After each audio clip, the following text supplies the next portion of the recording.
Hello everyone, you all are welcome to M institute of commerce. आज हम लोग नए चैप्टर के साथ आए हैं, उसका नाम फंडामेंटल कॉन्सेप्ट ऑफ कॉस्ट है। तो चलिए हम लोग वीडियो को स्टार्ट करते हैं। सबसे पहला क्वेश्चन आ रहा है, define the term cost. Cost होती क्या है? The term cost means the amount of expenditure incurred on a given thing. ठीक है, कोई भी चीज़ पे हम जो खर्चा करते हैं उसको क्या कहते हैं कि हमारी कॉस्ट है। How ever the term can not B exactly define. ठीक है, इसको एग्जैक्टली हम डिफाइन नहीं कर सकते, लेकिन एक तरीके से आप ये मान के चलिए जितना भी हमने खर्चा किया किसी चीज़ के ऊपर उसको हम क्या कह सकते हैं कि क्या है, वो कॉस्ट है हमारी। ठीक है, तो अगला क्वेश्चन आता है, what is a direct cost?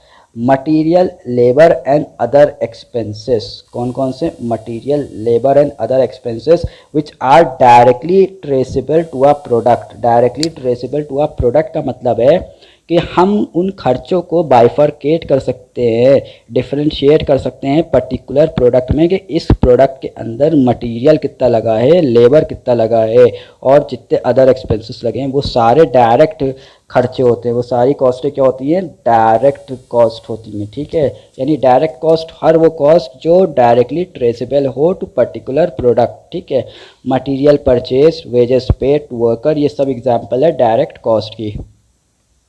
अब दूसरा क्वेश्चन आता है, डिफाइन इनडायरेक्ट कॉस्ट।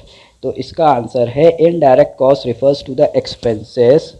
कौन क्या है? Expenses incurred on those items which are not directly chargeable to production.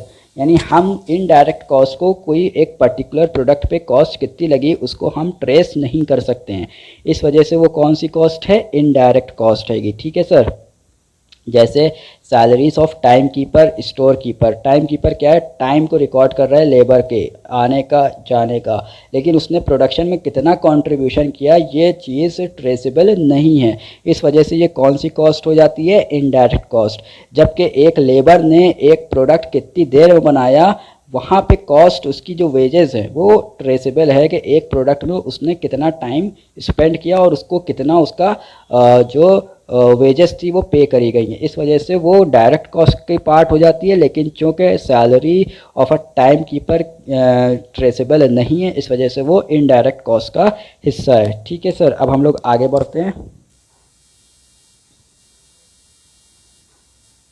कह रहा है question, differentiate between direct cost and indirect cost. 2 marks के लिए बहुत इंपॉर्टेंट क्वेश्चन है ये। Direct cost are directly attributable to a particular product. ठीक है, ये डायरेक्टली एट्रीब्यूटेबल होती है यानी डायरेक्टली ट्रेसेबल होती है। Indirect cost are not directly attributable, या फिर इनको कह सकते हैं कि डायरेक्टली ट्रेसेबल नहीं होती है ये कॉस्ट। ठीक है, किसी एक पर्टिकुलर प्रोडक्ट के ऊपर। Direct labour, direct material, direct expenses, ये सारे एग्जांपल्स हैं डायरेक्ट कॉस्ट के। और indirect material, indirect labour, indirect expenses सारे एग्जांपल हैं इनडायरेक्ट कॉस्ट के। ठीक है, डिफाइन फिक्स्ड कॉस्ट। अब कहता है कि फिक्स्ड कॉस्ट क्या होती है sir? Fixed cost means the cost which remain constant with in a given period of time. ठीक है, ये चेंज नहीं होती सर। वो कॉस्ट जो चेंज ना हो और रिमेन फिक्स्ड रहे for a particular time period, उसको कहा जाता है फिक्स्ड कॉस्ट। जैसे rent of a factory, building, यानी आप रेंट पे कर रहे हैं। फॉर एग्जांपल हम कहते हैं कि रेंट आप पे कर रहे हैं 15,000 पर मंथ। ठीक है, तो अब ये 15,000 पर मंथ आप पे करते जा रहे हैं हर महीने, तो ये क्या है? चेंज थोड़ी हो रही है। हर महीने आप एक ही जैसी कॉस्ट पे कर रहे हैं 15,000। ठीक है, सैलरी आप फैक्ट्री मैनेजर को दे रहे हैं। ठीक है, अब हम मान लेते हैं आप 25,000 पर मंथ उसको सैलरी दे रहे हैं, तो वो चेंज थोड़ी ना हो रही है कि हाँ हर महीने में कुछ ना कुछ चेंज हुए जा रही है। इसका मतलब क्या है? ये फिक्स्ड कॉस्ट है, यानी ये चेंज नहीं होती है। ये सारे एग्जाम्पल्स हैं फिक्स्ड कॉस्ट के। फिर आता है वेरिएबल कॉस्ट। क्या होती है सर? तो variable cost are those cost which changes directly in proportion to change in the volume of output. क्या होता है? Changes directly with the proportion of changes in the volume of output. कहना क्या चाहता है सर? मतलब जैसे आपका वॉल्यूम ऑफ आउटपुट चेंज होगा, जैसा आपका प्रोडक्शन चेंज होगा, उस हिसाब से वेरिएबल कॉस्ट भी चेंज हो जाएगी। कैसे सर? आपने रॉ मटेरियल ख़रीदना है। ठीक है, रॉ मटेरियल फॉर एग्जांपल हम कहते हैं कि मान लीजिए लेट सपोज़ कि वो रॉ मटेरियल जो आपको मिल रहा है वो 50 रुपीज़ पर यूनिट मिल रहा है। ठीक है, अब ये आप जितना प्रोडक्शन करेंगे उस हिसाब से चेंज हो जाएगा। सर आप कहते हैं कि 100 यूनिट्स आपको प्रोड्यूस करने थे तो 50 रुपीज़ का है तो 5000 रुपीज़ का आपको पड़ रहा है, लेकिन जैसे ही आपका आउटपुट चेंज होगा, आपने कहा नहीं अब हम 80 यूनिट्स प्रोड्यूस करेंगे, तो उस हिसाब से फिर वो चेंज हो जाएगा। ठीक है, तो 4000 यूनिट्स 4000 रुपीज़ का पड़ जाएगा आपको वही फिर, यानी ये वेरिएबल है, वेरी कर रही है, चेंज हुए जा रही है as per the production changes. तो आपकी कॉस्ट जो चेंज हुए जा रही है, इसका मतलब क्या है, ये वेरिएबल कॉस्ट है। Cost of direct material, direct labour, power etcetera, ये सब एग्जांपल हैं वेरिएबल कॉस्ट के। यानी जैसे आपका प्रोडक्शन चेंज होगा उसी हिसाब से, जैसा आप आउटपुट चेंज करेंगे अपना प्रोडक्शन का, वही उसी हिसाब से आपकी कॉस्ट भी चेंज हो जाएगी। इसलिए इसको क्या कहा गया है, वेरिएबल कॉस्ट है, ये वेरी कर जाती है। अगले क्वेश्चन की तरफ बढ़ते हैं हम लोग कि क्या कह रहा है define semi variable cost. There are certain costs which do not changes proportionately but do not remain constant। कहता है कि कुछ कॉस्ट हमारी ऐसी होती है जो चेंज नहीं होती है लेकिन रिमेन कांस्टेंट भी नहीं होती है, यानी कांस्टेंट भी नहीं रहती है और चेंज भी नहीं होती है, यानी कुछ हद तक के वो चेंज हो जाती है। And change but does not remain constant with changes in the volume of output। Such costs are known as semi variable cost। Basically कह रहा है कि ना ये फिक्स्ड रहती है और ना ही वेरिएबल, मतलब कुछ हद तक के बदलती भी रहती है। ठीक है, तो फॉर एग्जांपल कहता है telephone cost in which basic rental charges is fixed but the call charges are variable. यानी आप जब टेलीफोन लगवाते हैं तो उसकी एक रेंटल चार्ज जाता है, ठीक है, वो तो फिक्स्ड है हर महीने, तो ये फिक्स्ड भी है। प्लस आप जिस हिसाब से कॉल करेंगे उसका जो आपका बिल आएगा वो वेरी करेगा, कभी ज़्यादा कॉल होएगी तो ज़्यादा बिल आएगा, कभी कम कॉल होएगी तो कम बिल आएगा। तो वो फिक्स्ड कॉस्ट प्लस ये वेरिएबल कॉस्ट मिला के सेमी वेरिएबल कॉस्ट बनती है। यानी ना ये फिक्स्ड है पूरी तरह से, ना ही ये वेरिएबल है पूरी तरह से, ये सेमी वेरिएबल है। फिर आगे आते हैं define direct material. Direct material क्या होता है, all material which becomes an integral part of the finish product. ठीक है, जो फिनिश प्रोडक्ट का मेन पार्ट है, इम्पॉर्टेंट पार्ट है, वो क्या कहा जाता है, डायरेक्ट मटेरियल और प्रोसेस मटेरियल।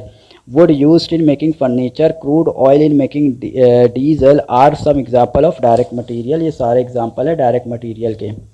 सर आगे कहता है define direct labour. Labour direct कैसे होता है, labour which takes an active part and direct part in the production of a particular commodity is known as direct labour. यानी किसी goods को प्रोड्यूस करने में जो सबसे ज़्यादा एक्टिवली पार्टिसिपेट किया जिस लेबर ने, उसको डायरेक्ट लेबर कहा जाता है। Direct labour is also known as productive और ऑपरेटिंग लेबर। क्या कहा जाता है डायरेक्ट लेबर को, प्रोडक्टिव और ऑपरेटिंग लेबर। फिर कहता है what are direct expenses. Direct expenses क्या होते हैं sir, the expenses which can be directly conveniently and wholly allocated to specific cost. क्या है, which can be directly conveniently and wholly allocated to specific cost centre और cost unit are known as direct expenses. यानी अभी ऊपर हम लोगों ने पढ़ा था कि जो कॉस्ट हम एक पर्टिकुलर प्रोडक्ट को एलोकेट कर सकते हैं, ट्रेस कर सकते हैं किसी एक पर्टिकुलर यूनिट के ऊपर प्रोडक्ट की, तो उसको डायरेक्ट कॉस्ट कहा जाता है। इसी तरह से डायरेक्ट एक्सपेंसेस भी होते हैं कि सर अगर वो ट्रेसेबल है किसी एक पर्टिकुलर यूनिट पे तो फिर वो डायरेक्ट एक्सपेंसेस का पार्ट बन जाते हैं। These expenses are also known as chargeable expenses. इनको क्या कहा जाता है, एक और नाम दिया जाता है क्या, चार्जेबल एक्सपेंसेस। यानी क्या है ये सर, ये डायरेक्टली एट्रीब्यूटेबल है, ट्रेसेबल है टू पर्टिकुलर आउटपुट। ठीक है, पर्टिकुलर आउटपुट ऑफ यूनिट। आगे बढ़ते हैं सर अगले क्वेश्चन की तरफ कि इनडायरेक्ट मटेरियल क्या होता है सर। तो all material which is used for ancillary purpose and which cannot be conveniently assigned to specific physical unit is known as indirect material। ठीक है, यानी ancillary पर्पस के लिए यूज़ किया गया है और उसको हम ट्रेस नहीं कर सकते हैं किसी एक पर्टिकुलर यूनिट पे, आउटपुट की यूनिट पे हम उसको ट्रेस नहीं कर पा रहे हैं, तो वो कौन सी मटेरियल होते हैं, इनडायरेक्ट मटेरियल होते हैं। जैसे इसने कहा नेल्स हमने लगाई, नेल्स यानी हमने फर्नीचर बनाया, उसमें फर्नीचर बनाने में जो हमारी नेल्स लगी हैं तो हम उसको एक पर्टिकुलरली उस पर ट्रेस नहीं कर सकते। ग्लू लगाया, पॉलिश लगाई, ठीक है, तो इन सब को हम एक पर्टिकुलर यूनिट ऑफ आउटपुट पे ट्रेस नहीं कर सकते, इसलिए इसका एग्जाम्पल दिया गया है, ठीक है, इनडायरेक्ट मटेरियल में। फिर आता है what is an indirect labour. Indirect labour क्या होता है sir? Labour employed for the purpose of carrying out task incidental to goods produce, यानी ये डायरेक्टली गुड्स नहीं प्रोड्यूस करते हैं लेकिन उसमें कुछ ना कुछ अपना योगदान देते हैं। और service provided is an indirect labour, it can not be easily traced to specific unit of output. कहता है कि इसको हम ट्रेस नहीं कर सकते किसी एक पर्टिकुलर यूनिट ऑफ आउटपुट पे। सैलरी ऑफ स्टोर कीपर, जैसे अभी मैंने आपको दिया था एग्जांपल टाइम कीपर का, कि वो क्या करता है, बस कुछ नहीं करता है, सिर्फ टाइम रिकॉर्ड करता है लेबर के आने का, लेबर के जाने का, लेकिन यहाँ पे वो कोई डायरेक्टली कंट्रीब्यूट नहीं कर रहा है प्रोडक्शन के अंदर, ठीक है, तो उसको इनडायरेक्ट एक्सपेंस माना जाता है, ठीक है। उसके बाद आता है define controllable cost. Controllable cost क्या होती है sir? Controllable cost are those cost which can be controlled by an organization and its management. Controllable cost क्या है सर? जो मैनेजमेंट ईजिली कंट्रोल कर ले जाए। For example inventory cost can be controlled by the organization. Inventory की cost को organization आराम से कंट्रोल कर सकती है। सर आगे बढ़ते हैं अब हम लोग अगले क्वेश्चन की तरफ। कहता है डिफाइन अनकंट्रोलेबल कॉस्ट। फिर अनकंट्रोलेबल कॉस्ट क्या होती है? Uncontrollable cost are those cost which are beyond the administrative control of an enterprise, यानी इस कॉस्ट के ऊपर बिल्कुल भी मैनेजमेंट का कंट्रोल नहीं होता है। For example cost of obsolescence can not be control by an organization, कि कितनी चीज़ ख़राब हुए जा रही है आपकी, उस पर कंट्रोल ऑर्गेनाइजेशन का नहीं होता है, ठीक है sir. What is an outlay cost? Outlay cost क्या होती है? आउटले और actual cost are those cost which a firm incurs while producing or acquiring a product or services। Outlay का दूसरा नाम क्या है? एक्चुअल कॉस्ट, यानी वो कॉस्ट जो इन प्रोडक्शन एक्चुअल में इनकर करी गई है। जितनी कॉस्ट एक्चुअल में इनकर करी गई है उसको कहा जाता है outlay cost. These cost are recorded in the books of account. क्यों इनको रिकॉर्ड किया जाता है सर बुक्स ऑफ अकाउंट में? क्योंकि ये एक्चुअल में इनकर करी गई है। अगर ये इनकर ना करी गई होती तो फिर इनको कैसे हम रिकॉर्ड कर लेते, लेकिन चूँकि इनको रिकॉर्ड लेकिन चूँकि ये इनकर हुई है एक्चुअल में, इस वजह से इनको रिकॉर्ड किया जाता है। फिर आता है define opportunity cost. Opportunity cost क्या होती है सर? अपॉर्चुनिटी कॉस्ट और alternative cost of producing any good is the next best alternative good that is given up to produce this good. Opportunity cost is not recorded in the books of account, यानी आपने किसी एक चीज़ को give up किया just to produce this good, यानी किसी आप दोनों में से कोई एक चीज़ प्रोड्यूस कर सकते थे, गुड ए गुड बी, ठीक है, लेकिन आपने गुड बी प्रोड्यूस किया एंड आपने गिव अप किया गुड ए को। जो गुड ए आपने गिव अप किया वो क्या थी? आपकी अपॉर्चुनिटी कॉस्ट थी, यानी आपके पास अपॉर्चुनिटी थी कि आप उसको क्या कर सकें, बना सकें, लेकिन आपने उसको गिव अप कर दिया जस्ट प्रोड्यूस गुड बी, तो फिर वहाँ पे अपॉर्चुनिटी कॉस्ट आपकी क्या बनेगी? Good A. अब आता है define sunk cost. Sunk cost क्या होती है sir? Sunk cost are historical और पास्ट कॉस्ट। क्या है? हिस्टोरिकल और past cost which can not be change by future decision, यानी आपने पास्ट में हिस्ट्री में कोई कॉस्ट इनकर करी थी तो अब फ्यूचर डिसीजन से थोड़ी चेंज हो जाएगी। आपने जो कर दिया वो कर दिया, ठीक है। Investment in plant and machinery, आपने कोई प्लांट एंड मशीनरी ख़रीद ली, अब पहले आपने कभी ख़रीदी होगी तो अब लेकिन उसको हम फ्यूचर डिसीजन से चेंज नहीं कर सकते क्योंकि अब तो वो इनकर हो चुकी है, ठीक है। तो यही कह रहा है कि investment in plant and machinery, building etcetera are example of sunk cost. फिर आता है what is shutdown cost. Shutdown cost are the expenses that have to be incurred during the shut down और स्टॉपेज ऑफ बिजनेस ऑपरेशन, यानी वो cost जो आपके business को बंद होने के बाद भी खर्चा करना पड़ रहा है, जितना भी, वो शट डाउन कॉस्ट होती है। जैसे rent and insurance of factory during the closure is a shut down cost, यानी आपने बिज़नेस भले ही बंद कर दिया हो लेकिन उसका रेंट तो आपको पे करना पड़ रहा होगा। जो फैक्ट्री बिल्डिंग होगी तो वो क्या है आपकी कॉस्ट? शट डाउन कॉस्ट है, ठीक है, जो आपको बिज़नेस शट डाउन करने के बाद भी इनकर करनी पड़ रही है।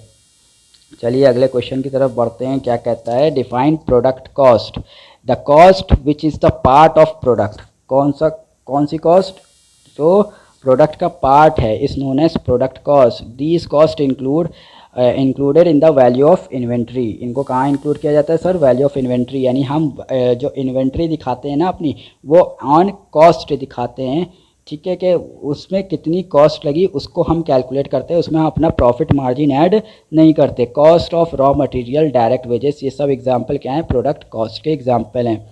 Define period cost, cost which are associated with period, किसी एक पर्टिकुलर पीरियड से जो एसोसिएट होती है कॉस्ट, उसको पीरियड कॉस्ट कहा जाता है। They are treated as an expense of the period in which they are incurred. क्या किया जाता है, इनको एज अ एक्सपेंस ट्रीट किया जाता है उस साल जिस साल इसको इनकर किया गया है, ठीक है। जैसे इसने कहा administrative expenses, depreciation of office building etcetera are example of period cost. ये सारे एग्जांपल किसके हैं, पीरियड कॉस्ट के, यानी एक पर्टिकुलर पीरियड में ये चार्ज होते हैं, ठीक है। डिफाइन हिस्टोरिकल कॉस्ट, हिस्टोरिकल और ओरिजिनल मीन्स, हिस्टोरिकल और original cost means the price at which an asset was originally acquired. Historical cost क्या है, जो आपने एक्चुअल में खर्चा किया था पुराने टाइम पे उस चीज़ को एक्वायर करने में, वो होती है हिस्टोरिकल कॉस्ट, यानी हिस्ट्री में जो आपने परचेज़ किया। फॉर एग्जांपल आपने एक एसेट ख़रीदा था 50 लाख का, ठीक है, तो उसकी हिस्टोरिकल कॉस्ट, आज हम कहें कि उसकी हिस्टोरिकल कॉस्ट क्या है, तो आप कहेंगे 50 लाख रुपए, क्यों, आपने उसको 50 लाख में ही ख़रीदा था। मान लीजिए लगभग 4 साल पहले अगर आपने ख़रीदा था, तो 4 साल पहले को आज हम कहेंगे हिस्टोरिकल कॉस्ट इसकी क्या है, तो आप कहेंगे 50 लाख रुपए। Define replacement cost, replacement cost means the cost which the firm would have to incur to replace the same asset at present. यानी अब उसकी रिप्लेसमेंट कॉस्ट हम कहें कि क्या होगी, तो वही 50 लाख को, 50 लाख के एसेट को आज अगर हम रिप्लेस करते हैं तो उसमें जो हमारा खर्चा आएगा वो क्या होती है, रिप्लेसमेंट कॉस्ट होती है, उसकी क्या होती है, रिप्लेसमेंट कॉस्ट। अब हम लोग अपने आखिरी क्वेश्चन की तरफ बढ़ते हैं कि फिक्स्ड और वेरिएबल कॉस्ट के डिफरेंसेस क्या हैं। ये 2 मार्क्स में भी आ सकते हैं प्लस 5 मार्क्स में भी ये क्वेश्चन आ सकता है आपका। तो चलिए हम लोग स्टार्ट करते हैं कि क्या डिफरेंसेस पाए जाते हैं फिक्स्ड कॉस्ट और वेरिएबल कॉस्ट में। तो fixed cost remain constant with in a given period of time, यानी ये क्या रहती है, कांस्टेंट रहती है, चेंज नहीं होती है, ठीक है। Variable cost vary in proportion to change in volume of output, जैसे आपका आउटपुट चेंज होता है उसी तरीके से ये कॉस्ट हमारी चेंज हो जाया करती है। फिर कहता है fixed cost are time based, fixed cost क्या होती है, टाइम पे बेस्ड होती है, जबकि वेरिएबल कॉस्ट क्या होती है, एक्टिविटी पे बेस्ड होती है, ठीक है, ये टाइम पे नहीं बेस्ड होती है। Fixed cost are fixed in total but vary per unit, fixed cost क्या होती है, टोटल में फिक्स्ड रहती है, लेकिन अगर हम इसको पर यूनिट कैलकुलेट करें, उसको डिवाइड कर दे टोटल नंबर ऑफ आउटपुट से, तो क्या हो जाती है, वेरी कर जाती है, चेंज हो जाती है। This cost decrease with increase in output. For example, ये बड़ा इंपॉर्टेंट पॉइंट है इसका, कि आपने 1 लाख रुपया खर्च किया है फिक्स्ड कॉस्ट में, ठीक है, और आपने 1000 यूनिट आउटपुट किया उसमें, तो अगर आप उसको 1 लाख को डिवाइड करेंगे 1000 यूनिट से, तो आपकी जो फिक्स्ड कॉस्ट आएगी पर यूनिट वो 100 रुपीज़ आएगी, ठीक है। लेकिन अगर आपने वहीं 2000 यूनिट्स प्रोड्यूस किया है 1 लाख रुपीज़ का फिक्स्ड कॉस्ट इनकर करके, तो फिर आप अगर उसको डिवाइड करेंगे, जब आप उसको डिवाइड करेंगे तो 50 रुपीज़ पर कॉस्ट आ जाएगी आपकी फिक्स्ड कॉस्ट, यानी चेंज डिक्रीज़ हो गई। जैसे आपका आउटपुट बढ़ा वैसे ही फिक्स्ड कॉस्ट क्या हो गई, डिक्रीज़ हो गई, ठीक है। और अगर आपका आउटपुट घट जाता है तो यही फिक्स्ड कॉस्ट क्या हो जाती है, इंक्रीज़ हो जाती है, ठीक है। वेरिएबल कॉस्ट का ऐसा नहीं है, variable cost are fix per unit, यानी अगर हम इसको डिवाइड करते हैं पर यूनिट पे तो ये फिक्स्ड हो जाती है, ये चेंज नहीं होती है। These cost increase with increase in output, जैसे ही आप इसका आउटपुट बढ़ाएंगे तो ये कॉस्ट भी इंक्रीज हो जाती है यहाँ पे, ठीक है। Fixed cost are not controllable in the short run, short run में फिक्स्ड कॉस्ट कंट्रोलेबल नहीं होती है, ठीक है, जबकि वेरिएबल कॉस्ट क्या होती है, कंट्रोलेबल होती है इन द शॉर्ट रन, ठीक है। तो आपको रेंट पे करना है फिक्स्ड कॉस्ट में, करना ही पड़ेगा, आपके पास कोई ऑप्शन नहीं है। लेकिन चूँकि आपके पास वेरिएबल कॉस्ट को कंट्रोल कर सकते हैं, आप रॉ मटेरियल ना परचेज़ करिए, नहीं करना है तो आप अपना वेजेस इनकर मत करिए, लेबर ना हायर करिए, ठीक है। इसका एग्जांपल फिक्स कॉस्ट का रेंट, इंश्योरेंस, सैलरी, ये सब एग्जांपल हैं फिक्स कॉस्ट के, जबकि वेरिएबल कॉस्ट का एग्जांपल है रॉ मटेरियल, डायरेक्ट लेबर। ये सारे एग्जांपल्स क्या हैं वेरिएबल कॉस्ट के। Thank you so much. I hope कि वीडियो आपको पसंद आई होगी और सारे कॉन्सेप्ट्स आपके लिए क्लियर हुए होंगे। और अगर इस चैप्टर के रिगार्डिंग कोई क्वेरी है तो आप हमसे कमेंट सेक्शन में पूछ लिएगा। और मेरे चैनल को सब्सक्राइब कीजिएगा, वीडियो को लाइक करिएगा, इससे मुझे मोटिवेशन मिलता है ताकि मैं आपको आगे और भी इससे अच्छा कंटेंट प्रोवाइड कर सकूं, और भी ईजी लैंग्वेज में। Till then, thank you so much, good bye.